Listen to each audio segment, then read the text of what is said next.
Esta é a segunda parte da apresentação sob a forma de videoaulas, intituladas História em Saúde Pública e Grandes Epidemias. No primeiro vídeo, ou primeira parte, foi abordada a importância da história da saúde pública e seus aspectos conceituais, de uma perspectiva histórica. A ideia era também incluir noções sobre a origem e evolução das medidas de saúde pública ao longo do tempo, mas vou adicionar este tópico ao presente vídeo, em que serão abordados também fatores que moldaram os modelos de medidas preventivas, os modernos sistemas de saúde pública. Então, no terceiro vídeo, serão enfocadas as grandes epidemias da história.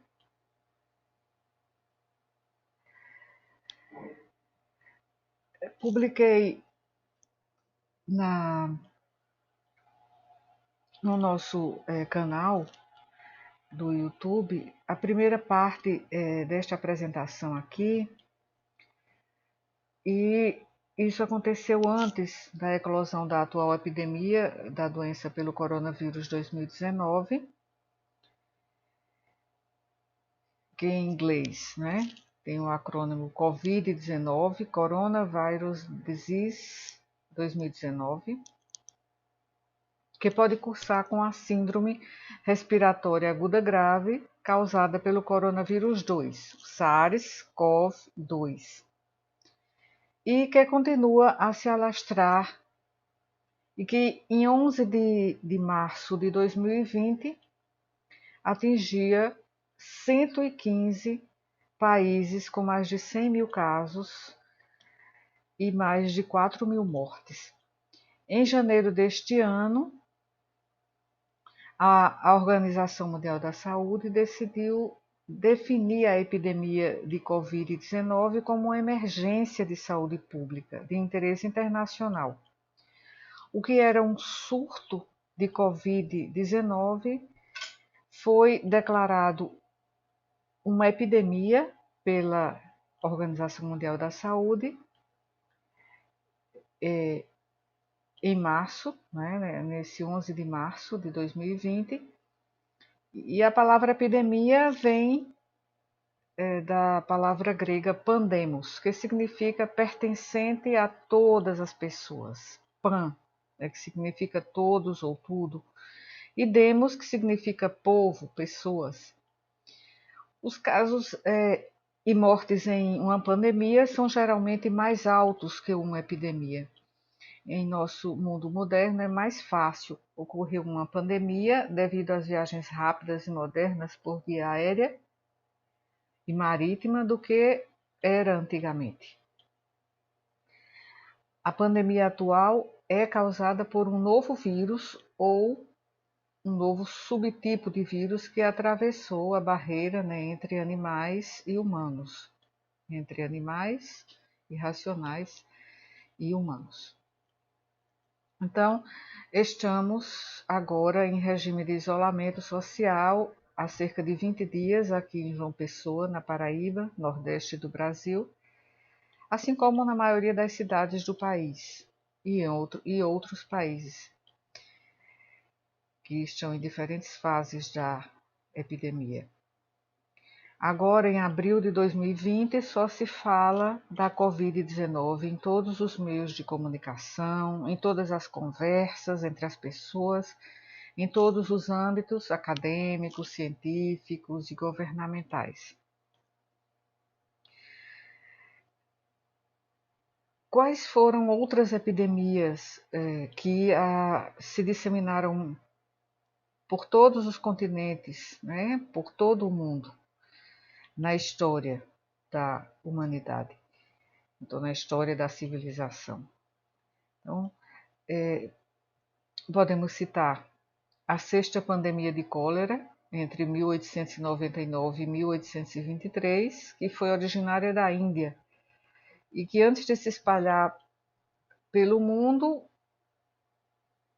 começou na Índia e o número de mortos lá neste país foi de mais de 800 mil pessoas. Também podemos citar a gripe asiática, de 1956 a 1958. Essa gripe se originou na China e se disseminou também pelo mundo todo. E 2 milhões de pessoas morreram durante esta pandemia. A pandemia HIV/AIDS, que teve um pico entre 2005 e 2012, e o número de mortos na época era de 36 milhões de pessoas.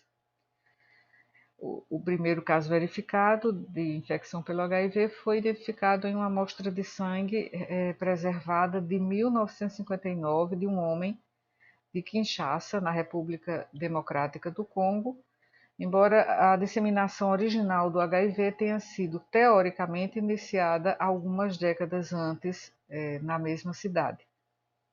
Então, esse vírus HIV está conosco desde então e atualmente existem cerca de 35 milhões de pessoas vivendo com o vírus. A humanidade encontrou a maneira de contê-lo com medicamentos antivirais, mas essa infecção e esse quadro infeccioso ainda existe. Outra pandemia importante foi a gripe espanhola, que ocorreu em 1918. O número de mortos por esta gripe foi de 20 a 50 milhões de pessoas. A gripe espanhola matou principalmente adultos saudáveis, em contraste com a gripe normal, a gripe comum, que geralmente mata idosos, né, os mais debilitados e as crianças. Também a gripe de 1968, uma gripe que foi denominada de gripe de Hong Kong, e o número de mortos dessa pandemia foi de 1 milhão de pessoas, com meio milhão em Hong Kong. Então, ocorreu pela primeira vez em Hong Kong em 1968 e se disseminou rapidamente para Singapura, para o Vietnã e então para o resto do mundo. Assim, a saúde pública e o bem-estar das populações, das pessoas, né, progrediram ao longo dos séculos, mas permeadas por estas pandemias importantes e outras epidemias. E a saúde pública levou a melhorias, né, na saúde, na expectativa de vida, mas fica a pergunta de qual a eficácia das tentativas de melhorar a saúde pública e o bem-estar ao longo do tempo.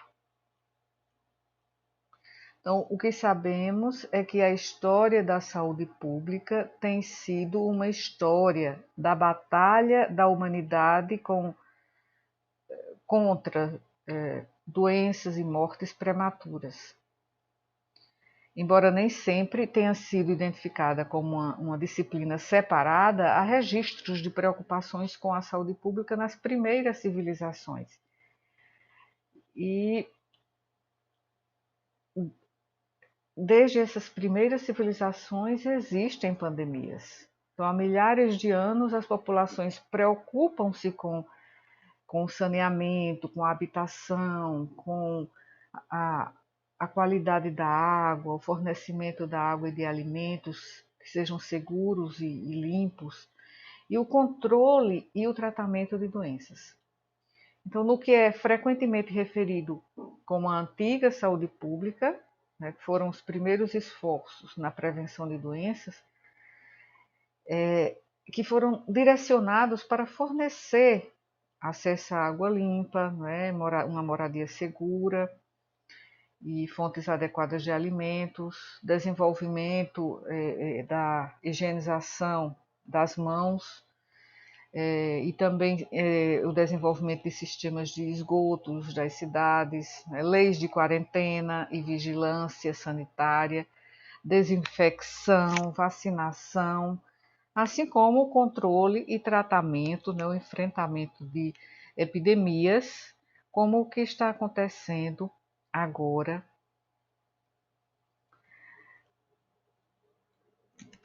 no mundo inteiro com a Covid-19.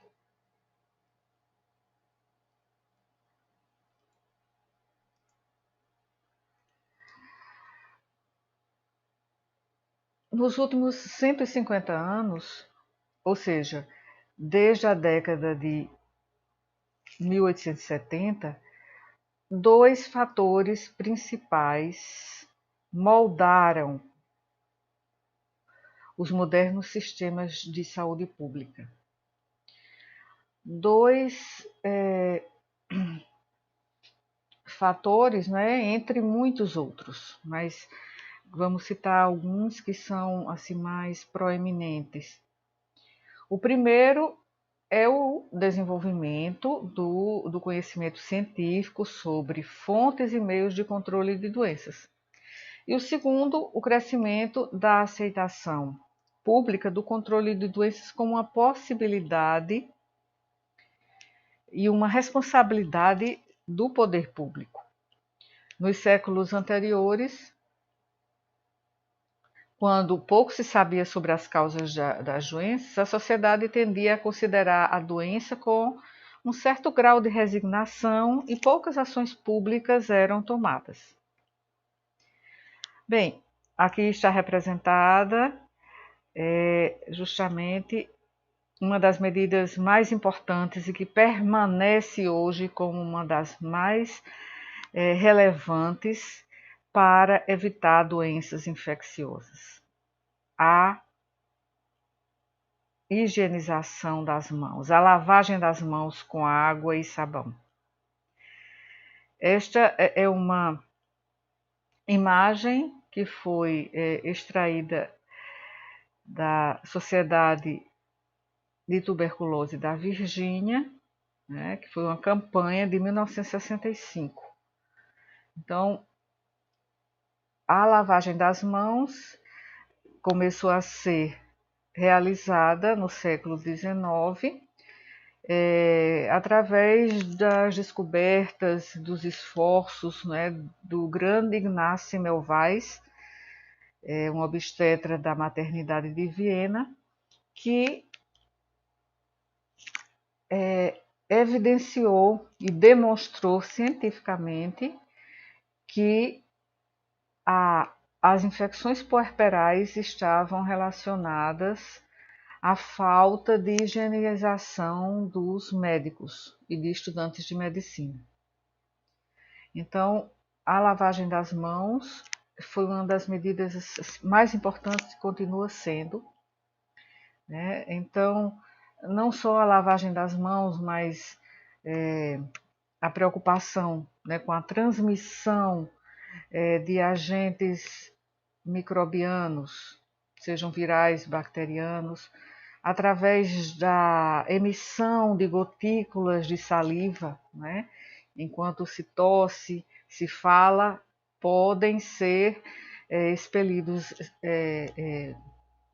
pequenas gotículas de saliva e que contêm esses micro-organismos e que podem levar ao contágio de doenças infecciosas. Também o cuidado com os alimentos para que não haja deposição de insetos, moscas, né? Então, estas medidas são aceitas sem questionamento hoje, mas apenas 100 anos atrás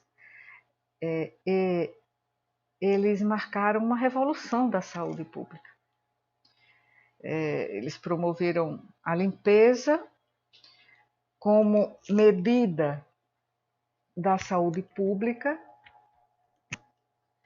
e foram, digamos assim, as primeiras mensagens de saúde a serem promovidas por meio de uma publicização de campanhas. Então, mensagens de saúde passaram a ser promovidas por meio da publicidade, né? Os próprios banhos eram incomuns na Europa Ocidental desde o final do Império Romano, né, do século V ao VI, até o século XIX. Então, as autoridades religiosas cristãs desaprovavam a negligência moral, frequentemente associada ao banho, negligência moral, entre aspas, mas era a medicina e não a moral que virtualmente acabava de banhar a cultura ocidental. Os médicos consideraram o banho prejudicial em uma determinada época da história e até perigoso por centenas de anos. Então, quais eram as ideias predominantes de limpeza e de saúde naquela época? Então, durante séculos, os próprios médicos acreditavam que muitas doenças eram causadas pelo ar ruim, né? Durante centenas de anos, prevaleceu a teoria miasmática das doenças infecciosas. Então, os próprios médicos recomendavam que se lavasse o corpo o mínimo possível, porque esse ato de lavar o corpo abriria os poros e deixaria entrar esse ar ruim. Portanto, a maioria das pessoas e muitos médicos pensaram que uma camada de sujeira protegia a pessoa de doenças. Então, muitas pessoas exigentes lavavam as mãos antes de comer, mas não tomavam banho frequentemente. Então, à medida que a compreensão das fontes de contágio e dos meios de controlar a doença se tornou mais refinada, foram desenvolvidas intervenções mais eficazes contra as ameaças à saúde. Organizações e agências públicas foram formadas para empregar intervenções recém-descobertas contra essas ameaças à saúde. A limpeza foi se tornando uma marca distintiva, né, de respeitabilidade, digamos, de um status superior, antes que se tornasse um requisito para a boa saúde. A partir da década de 1800, né, então, o início do século XIX, a elite da Europa e também da América do Norte adotou a limpeza como um aspecto distintivo de seu status superior, separando-se claramente das massas sujas, entre aspas, de trabalhadores, de camponeses e aqueles, né, extremamente pobres. Então, sua riqueza lhes permitia ter água, sabonetes, criados, né, para lavar suas casas e roupas com frequência. E também até dar-lhes banhos, né, vestir-lhes. Então, no final já do século XIX, o banho, muitas vezes, em muitas regiões, né, do mundo e do Brasil, costumava ser semanal, geralmente no sábado, e era um item básico da vida familiar, das famílias mais respeitáveis, né? Embora em famílias comuns os membros também se revezassem compartilhando a mesma banheira de água, a mesma tina, né? Então, essa questão da higienização, e aqui a gente coloca como a mais representativa a lavagem das mãos, que passou a fazer parte de campanhas, né, no século XX, é um aspecto, né, importante, né, nas medidas primordiais de prevenção de doenças infecciosas. À medida que o conhecimento científico foi crescendo, as autoridades públicas se, digamos assim, se preocupavam, passaram a se preocupar para assumir novas tarefas, incluindo saneamento, imunização, regulamentação, educação em saúde e cuidados pessoais de saúde. Então, no final do século XIX, os médicos cada vez mais passaram a aceitar a teoria microbiana, né, que acabou por derrubar a teoria miasmática, mas a maior parte da população ainda não aceitava e nem entendia esses novos conceitos. Como as evidências foram se acumulando, no entanto, se foi mostrando que muitas doenças graves, mortais, eram transmitidas por vetores que eram comuns na vida cotidiana. Então, os cidadãos passaram a ser mais informados, né, inclusive com campanhas. Essa imagem aqui se refere a uma campanha do início do século XX em relação à prevenção da influenza e da tuberculose.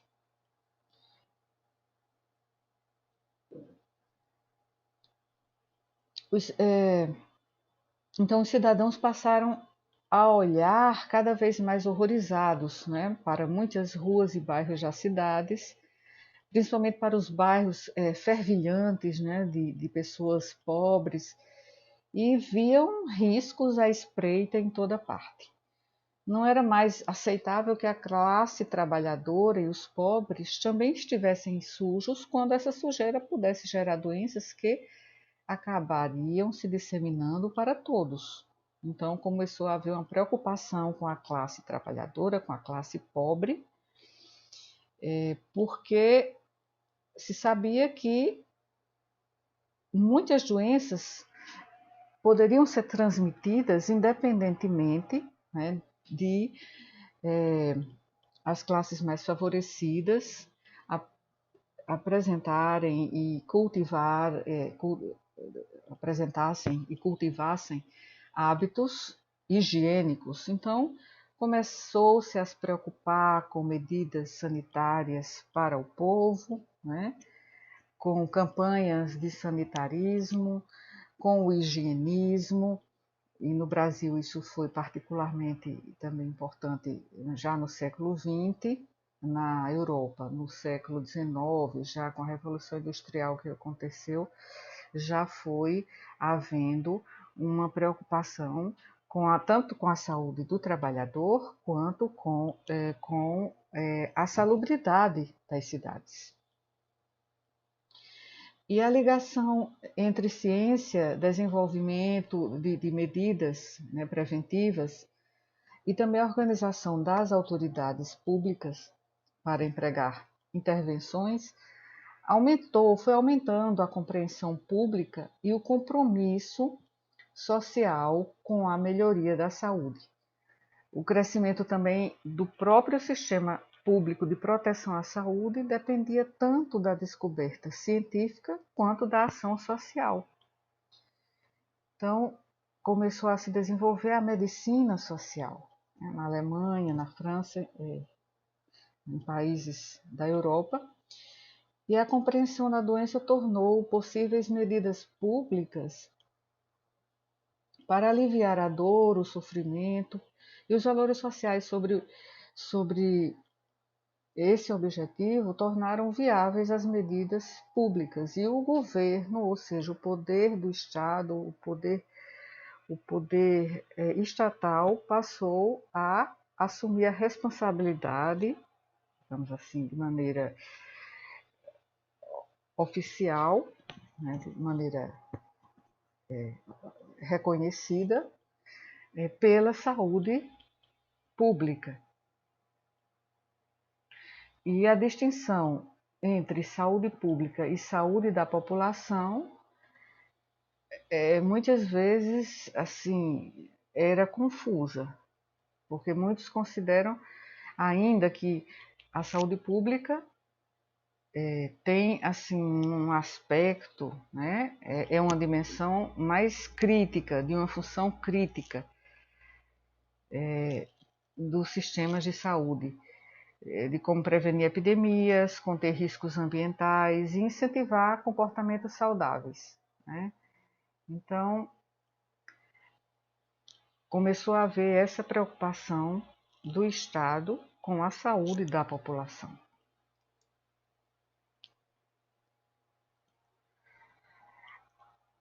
E estas medidas de saúde pública que começaram a ser tomadas eram preocupações com saneamento, qualidade da água e dos alimentos, controle e tratamento de epidemias.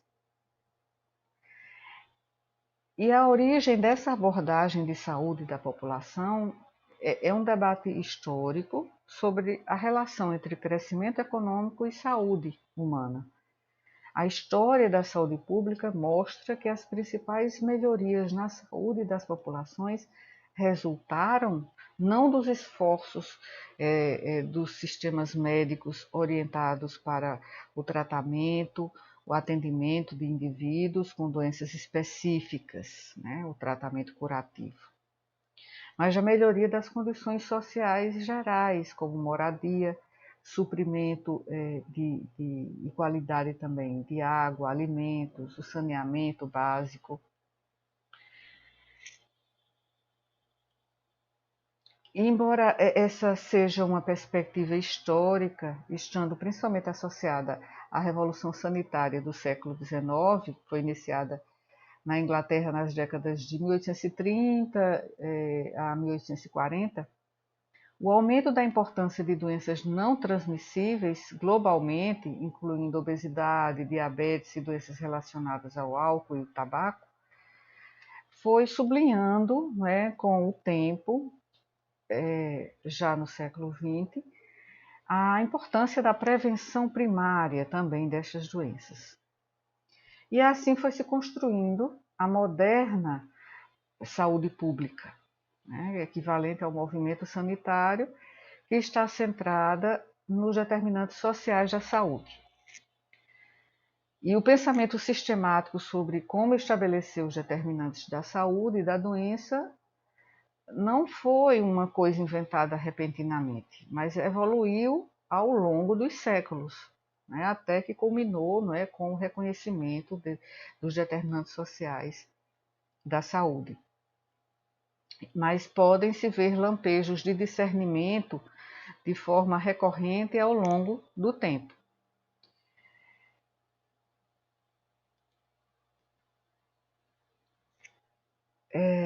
Tem algo que gostaria também de salientar, que o século XIX marcou um grande avanço na saúde pública. Foi como se fosse um grande despertar sanitário. A identificação da sujeira como causa de doença e veículo de transmissão e o consequente, a consequente preocupação com a limpeza. Então, a limpeza passou a ser um componente central das reformas sociais do século XIX. O saneamento mudou a maneira como a sociedade pensava a saúde.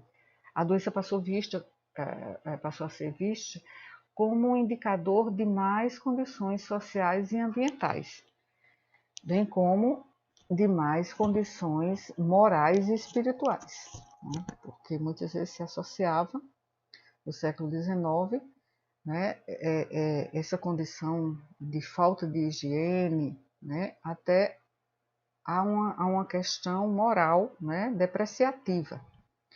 Então, a limpeza, a piedade e isolamento eram vistos como medidas compatíveis e que se reforçavam mutuamente para ajudar o povo a resistir a doenças. E, ao mesmo tempo, as instituições tornaram-se orientadas também para o tratamento e a cura das doenças. O saneamento e essas preocupações, que foram medidas primordiais de saúde pública, mudaram a maneira como a própria sociedade passou a encarar a responsabilidade pública pela saúde do cidadão. Proteger a saúde se tornou uma responsabilidade social. Então, o controle de doenças continuou a se concentrar nas epidemias, mas a maneira porque sempre, desde sempre, principalmente no início, né, da civilização, a preocupação com a saúde das pessoas em coletividade estavam associadas com a ocorrência de epidemias. Isso foi ao longo, né, da história.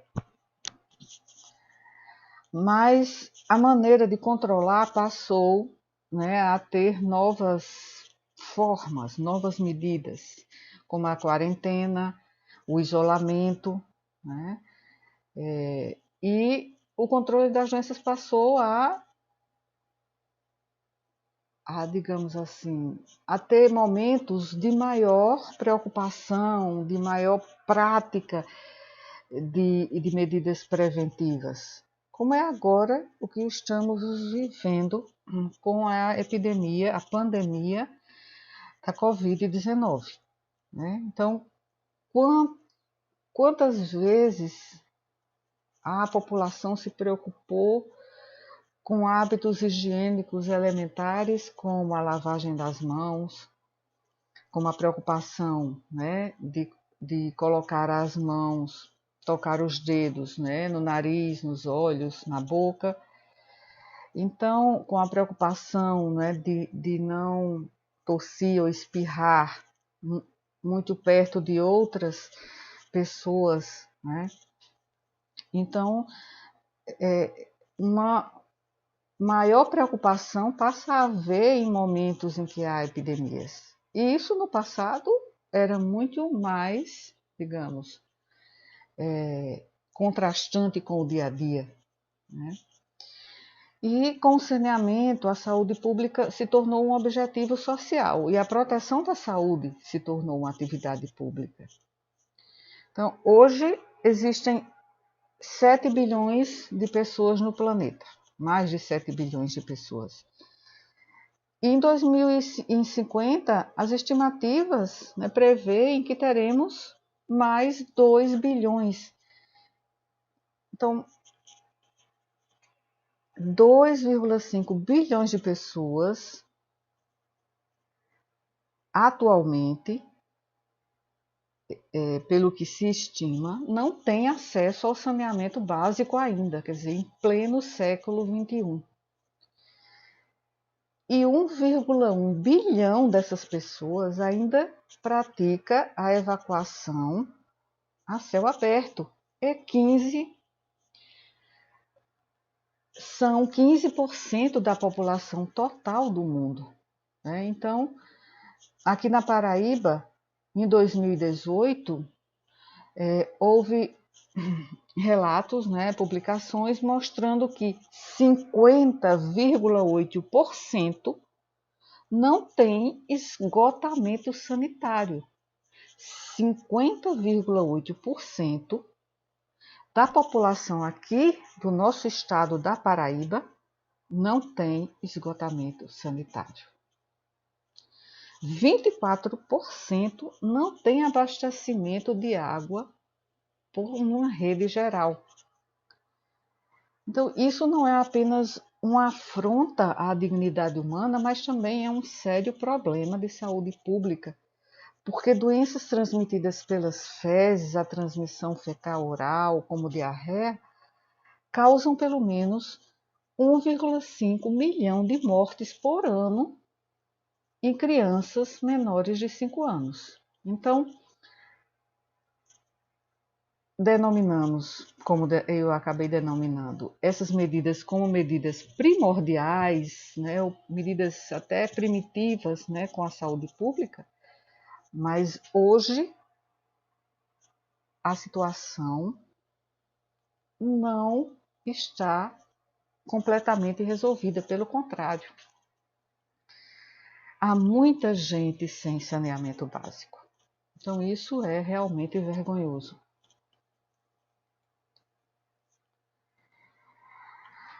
Aqui vamos registrar, né, já que estamos falando de história da saúde pública e história das grandes epidemias, mostramos essas, digamos, ideias mais incipientes e primitivas de saúde pública. Estas ideias mais primitivas foram registradas desde o início dos tempos, né? Segundo até a datação ocidental, antes de Cristo, depois de Cristo, porque até na Bíblia são apresentadas passagens em que Deus dá instruções a Moisés para manter seu povo saudável. Naquela época era a lepra a principal doença que acometia os povos. E no capítulo 14 do livro Levítico se descreve o que foi feito para cuidar das pessoas que tinham lepra, ou que pareciam ter lepra. Podia até não ser lepra, mas doenças muito parecidas e que eram rotuladas como lepra.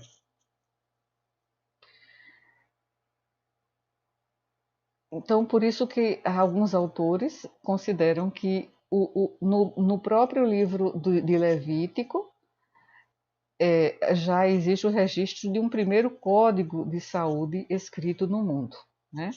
E há também um trecho em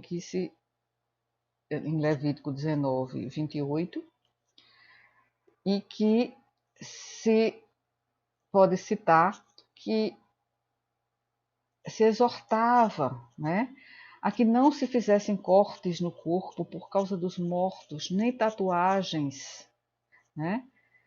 Então, são relatos que já eram ideias bem voltadas para a saúde.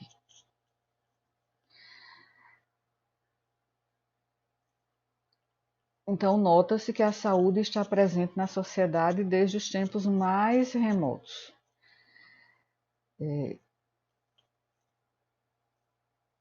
O Levítico, né, é o terceiro livro da Bíblia hebraica, né?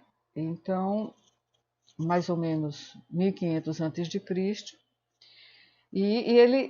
Esse livro lida com responsabilidades pessoais e comunitárias e inclui orientações sobre limpeza corporal e comportamentos de saúde, proteção contra doenças, né?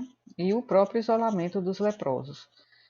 Então, o sacerdote que diagnosticava esta condição, geralmente não era médico, era aquele, né, que interpretava a lei, e nestes termos o diagnóstico e mesmo a cura da lepra significava mais religiosidade que sanitarismo. Então, naquela época, as práticas de cura faziam parte de rituais mágico-religiosos.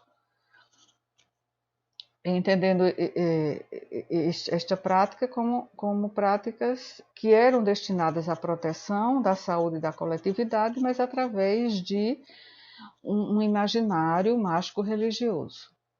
O livro dos Números também traz prescrições para a separação dos doentes, como, por exemplo, a passagem que diz, em Número 5, 2, manda aos filhos de Israel que expulsem dos acampamentos todos os leprosos. Então, são registros dessas primeiras ideias de prevenção. A prevenção também esteve muito ligada à tradição hipocrática, né, já com a medicina empírico-racional na antiguidade clássica, na Grécia antiga. Então, a tradição hipocrática concentrou-se no paciente e não na doença, e enfatizou a prevenção. E a medicina hipocrática utilizou um sistema de dietética, né, para preservar e restaurar a saúde através de regimes apropriados para adquirir ou manter a saúde e tratar as doenças. A tradição hipocrática também reconheceu que a saúde e a doença eram afetadas pelas estações do ano e pela qualidade do próprio ambiente. Então, vários livros sobre epidemias forneceram observações clínicas de inúmeras doenças e correlacionava as doenças ao ambiente. O próprio livro, né, dos ares, águas e lugares do Tratado Hipocrático, ou do Corpus Hipocrático, se discutiam os efeitos dos ventos, as propriedades das águas e o efeito das estações sobre a saúde, sobre o desenvolvimento de doenças.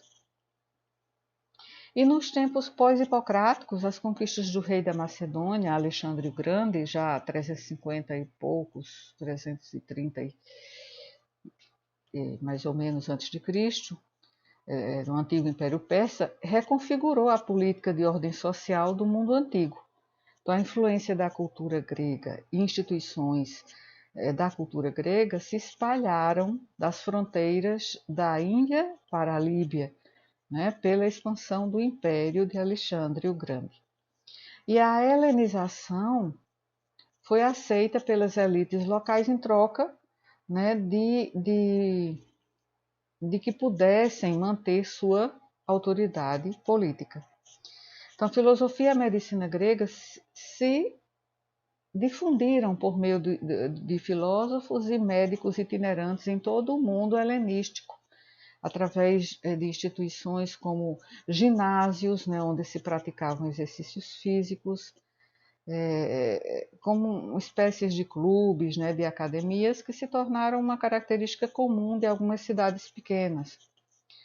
E médicos itinerantes também ministravam palestras e demonstrações até nesses mesmos ginásios. Quando digamos assim, o centro, né, intelectual e cultural do mundo helenístico mudou para a cidade de Alexandria,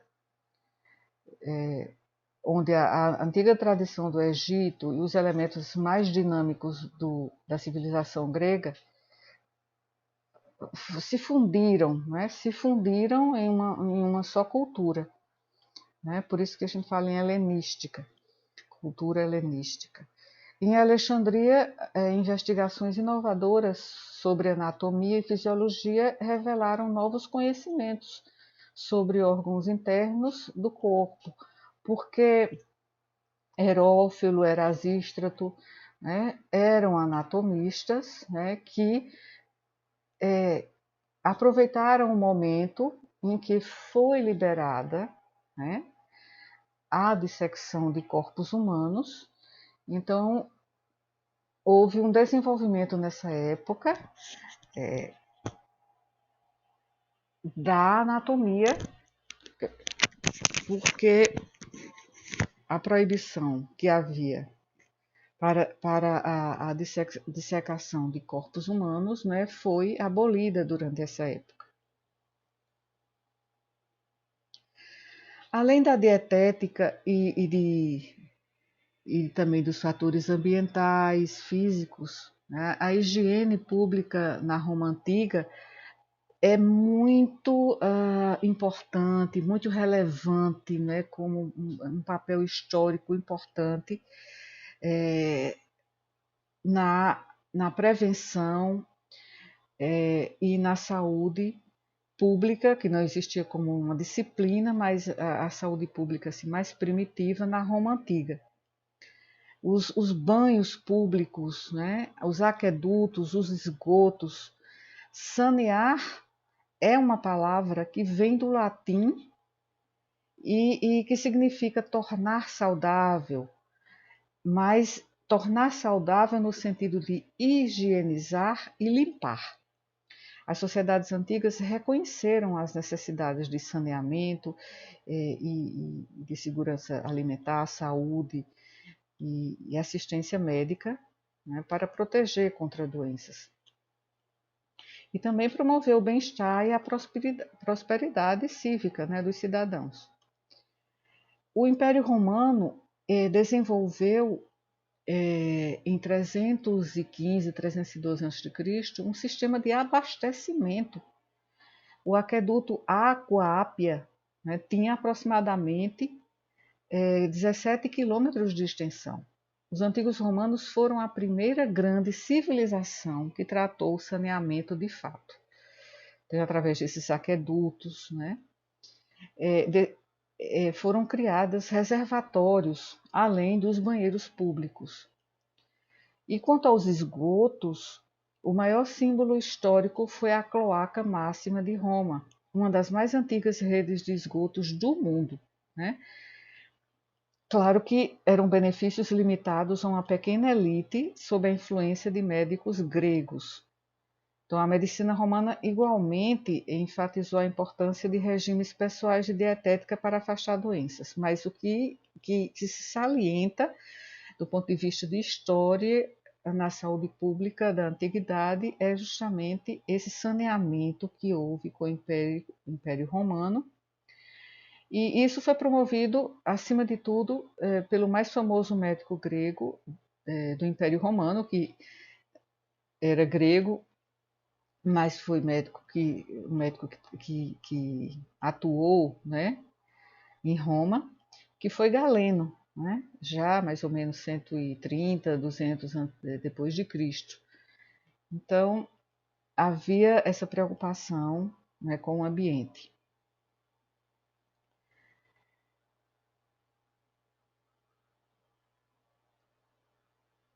Ou então, essas considerações de saúde figura nas representações, né, da condição humana e da saúde nas culturas antigas. O Império Romano também desenvolveu vários sistemas, né? Já citei o aqueduto Aqua Appia, né? Mas outros aquedutos também grandes foram construídos. Construíram-se reservatórios. O aqueduto Aqua Appia, né? Essa ilustração é a ilustração representando a condução de águas a partir da fonte até a cidade de Roma. E o principal, né, e o primeiro foi a Aqua Appia, porque foi construído por Apio Cláudio, né? E depois foram construídos outros aquedutos, né? Por Calígula, né? Por Cláudio, e são muito importantes, né, do ponto de vista histórico. E estes aquedutos resistem ao tempo. A água chegou na Roma antiga com uma série desses arcos triunfais. E hoje esses arcos monumentais e antigos ainda estão lá, muitos deles, ao lado dos restos de vilas patrícias e de tumbas monumentais, em um fragmento de subúrbio rural que milagrosamente escapou, né, da invasão urbana da segunda metade dos anos 1900. E de uma forma geral, os aquedutos são estruturas que sustentam o transporte de água, drenando-a desde a nascente, né, em montanhas ou lugares com a geografia mais elevada, até os lugares em um nível mais baixo. E no século I da era cristã, Roma era a única superpotência da época que possuía um grande sistema de distribuição de água. E apesar de outros povos muito antes já terem se conscientizado do uso saudável da água, foi a civilização romana que organizou de uma maneira específica e sistemática a condução estratégica de seu uso, né, para diversos objetivos, para diversos locais. Agora vamos sintetizar, né, quando e onde originaram as ideias de saúde pública. Foi na Antiguidade, na Idade Média, na Idade Moderna, na Idade Contemporânea. Então, a saúde pública é um conceito moderno, mas as suas origens estão na Antiguidade, com Hipócrates, né? Já citei o tratado, né, de Águas, Ares e Lugares, né, em que se reconhecia a relação entre doença e ambiente, incluindo os efeitos do clima, do estilo de vida. E então, desde a antiguidade, a saúde da coletividade parece ter sido objeto de intervenções, mas principalmente durante epidemias, né? No primeiro milênio, a sociedade tendia a encarar a doença com resignação. Poucas ações públicas eram tomadas. Mas já foi aqui abordada as preocupações com a saúde que havia na antiguidade. E ainda no Ocidente, na Idade Média, se retornam, né, as práticas mágico-religiosas que foram hegemônicas na antiguidade mais arcaica, e as tentativas religiosas são fatores determinantes para a manifestação das doenças nessa época. Então passou a ser uma outra forma, né, uma forma de encarar, né, o processo de saúde e doença, né, como resultado, né, do castigo divino, né, pelos pecados das pessoas.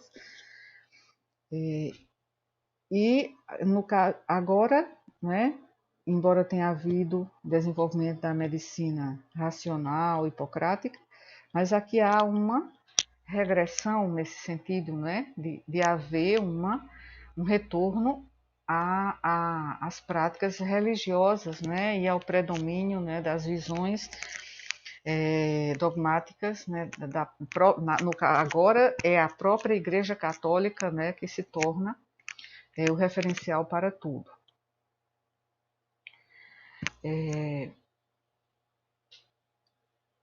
Sim,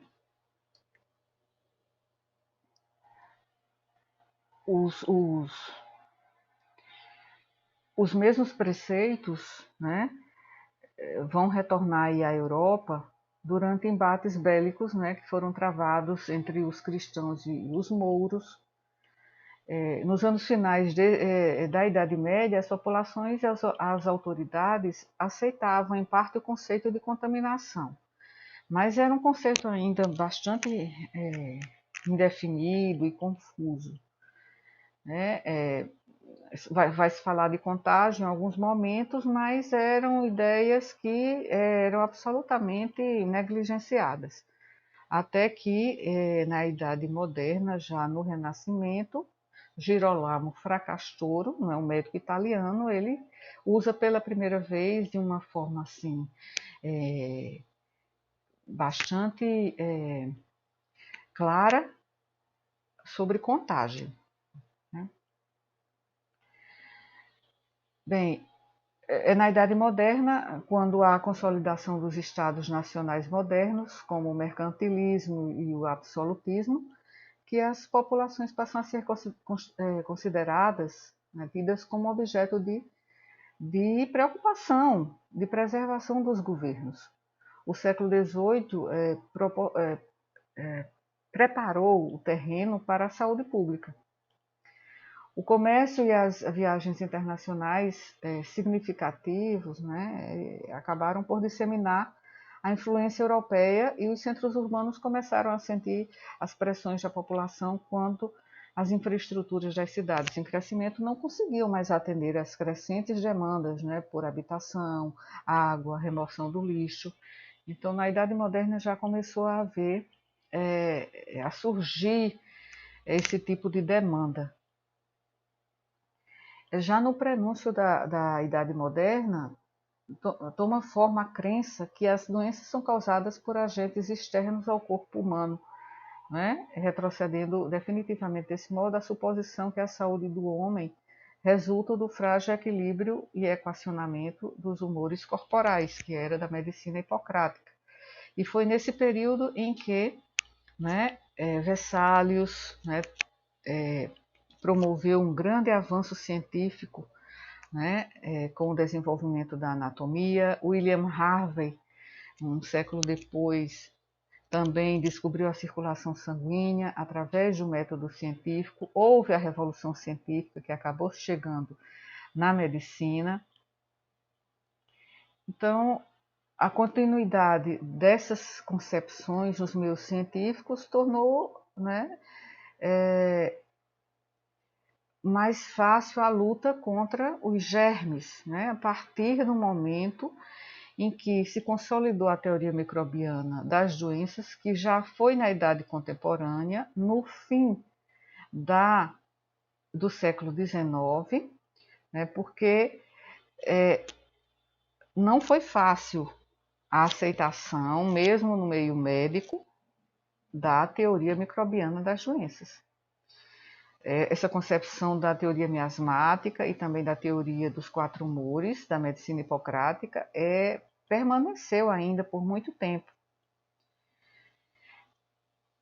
E só no final do século XIX é que se demonstrou definitivamente que nenhum ser vivo pode nascer espontaneamente, né? Omnes célula e célula, quer dizer, a teoria da geração espontânea foi derrubada definitivamente e, em seu lugar, a teoria microbiana passou a ser paulatinamente aceita, né, no final do século XIX. E as origens mais longínquas, né, de um pensamento social em relação à saúde, ou seja, a saúde pública como disciplina, como inserida no campo das políticas públicas de responsabilidade pública e direito social, de uma política social de proteção às pessoas, assim como o saber específico, são movimentos europeus da reforma sanitária, de uma reforma médica na segunda metade do século XIX. E data desse momento a definição da ciência médica como uma ciência social. Então, movimentos europeus de reforma sanitária e de reforma médica acabaram por levar a esse, né, pensamento na medicina social. Então, foi durante o movimento de reforma médica ocorrido nesse momento que se procurou agrupar sob a rubrica de medicina social um conjunto de preocupações em torno de algo com maior consistência e organização. E essa é uma citação de Everardo Duarte Nunes, né? E que mostra, né, que a higiene social, a polícia médica, ou seja, o controle social da população, né, o higienismo, a saúde pública, né, passaram a se desenvolver.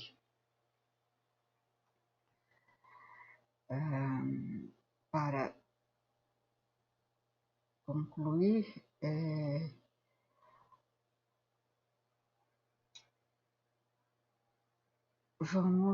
tem a questão do higienismo, né, mas já estamos chegando quase a 1 hora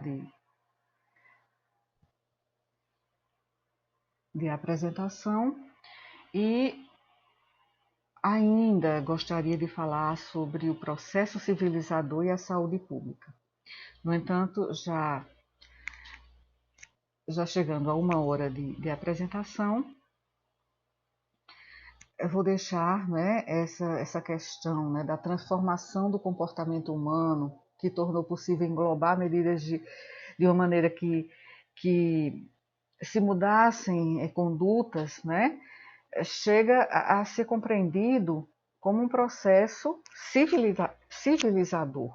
Né? O conceito de limpeza passando a refletir o processo da civilização de uma sociedade, refinando comportamentos e desencadeando, né, um autorregramento e de cuidados individuais, ações cada vez mais estreitadas entre o espaço privado e o espaço social. Então, trata-se de uma história que percebeu o peso da cultura sobre essas questões, né, de limpeza e de higiene. Então, para